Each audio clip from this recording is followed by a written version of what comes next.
Headaches are one of the most common medical complaints. Headaches can sometimes be mild, but in many cases, they can cause severe pain that makes it difficult to concentrate at work and perform other daily activities. Common headache associated with tenderness of the muscles of the head, neck, and shoulders.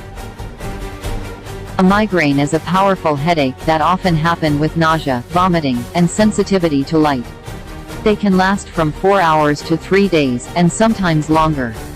There are some medicines to stop a headache, but overuse of medicines can have the opposite effect and provoke higher frequency. But the good news is that it is possible to use a single ingredient to deal with a migraine pain.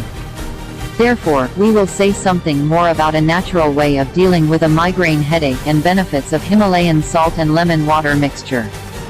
The lemon and Himalayan salt contains large number of minerals and vitamins that helps to reduce tension, increase blood circulation and significantly reduce the headache. You just need to prepare this mixture, which is very easy. Take 2 teaspoons of the Himalayan salt, zest and the juice of a lemon in 1 glass of water. Mix it well and drink the whole glass instantly. In order to get better results, use organic lemon and high-quality Himalayan salt.